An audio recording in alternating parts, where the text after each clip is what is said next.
yung Thursday pa lang ng gabi, ayan, sumasakit na talaga. Wala akong ginawa kundi nakahiga lang. Sobrang ano talaga sakit.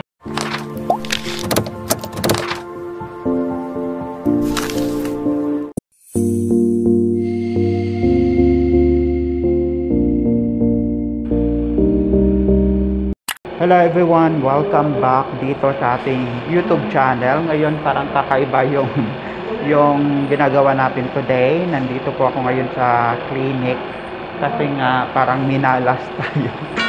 Hindi tayo sinuwerte today, so minalas tayo.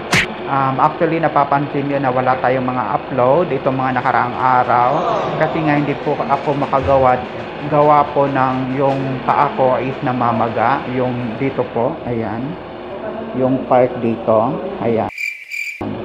So namamaga siya dito.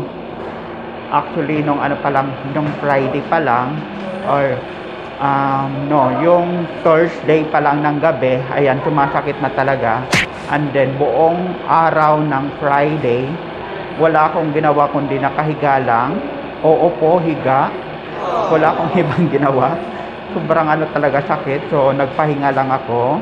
At syempre dasal, siyempre. Akala ko kasi baka ano lang to, yung tinatawag ba na nabikugan. I don't know anong tawag dyan sa Tagalog, no? Nabikugan. Pag ano ba, yung natutulog ka biglang sasakit yung muscle, nagkakaroon ka ng muscle cramps. Muscle cramps, tama. Ayan. Akala ko mawawala lang. So, ang ginawa ko na ano talaga, first aid is kumuha muna ako ng warm water, naglagay ako ng asin, and then binabad ko yung paa ko para maibsan, but unfortunately parang mas lumala.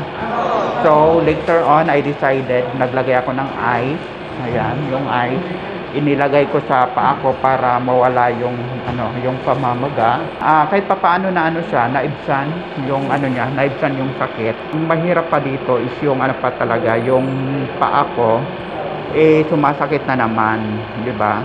So I decided na pumunta na dito sa clinic para masuri kung ano na talaga yung naging epekto, baka ano na, di ba? So ayan, natatakot ako baka ano yung finding.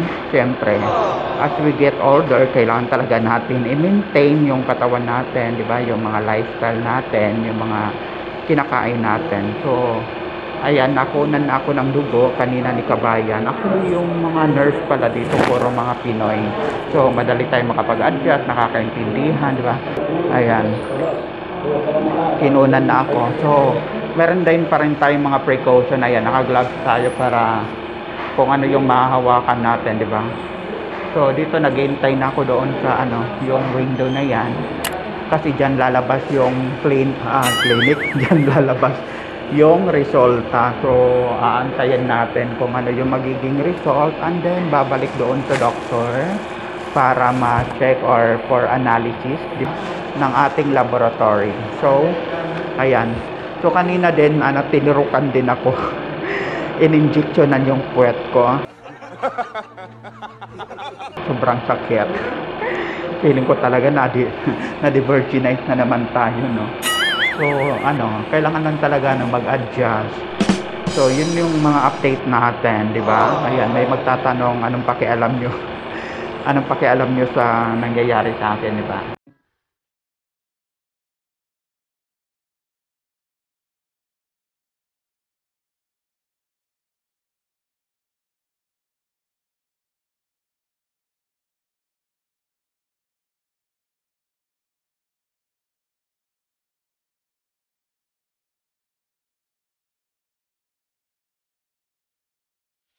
Meanwhile, Naklaro gud akong lungag-lungag sa naong, oy, oh. Ganchuhos man ka daw, oh. Ano nag-anchuhos man ka?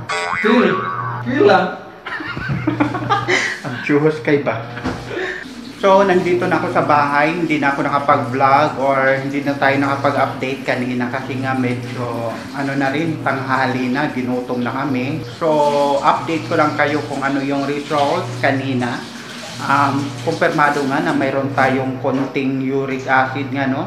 Yung uric acid level natin ay napakababa lang as per yung doctor at saka yung nurse nag-explain sa atin. So binigyan lang tayo ng niresitahan lang tayo ng pain reliever kasi nga, di ba?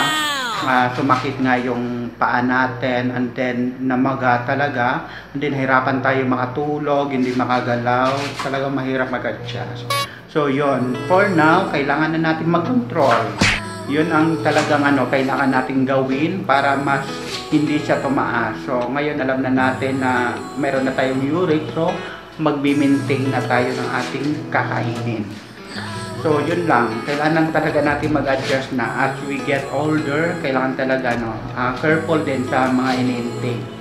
Ayan. So ngayon, nandito kami sa kusina, nagluluto kami ng sinigang. So ito si Dodong Rado. Oh. Ayan, nagpi-prepare na siya ng ulam na sinigang. Ayan, ito yung chip cook namin dito. Chip cook sa kwan? Ruro? Chip cook charoro. So ayan, kailangan natin magsabaw-sabaw kasi I believe na mga ilang araw, mga 1 week ata hindi ako nakakain ng sabaw. Ayan, so babawi tayo today. So sabi ng doktor kanina at ng nurse, pwede pa rin kumain ng masasarap but with moderate. So pakonti-konti na lang talaga. So ayan. More on fruit and water. Ganun talaga ang ina-advise nila. So, ayan, sino sa inyo dyan na may mga uric mataas, then yung uric acid, ayan, i-comment nyo na lang. So, hanggang dito na lang po yung vlog natin. Salamat sa panunood and Higup pa ako.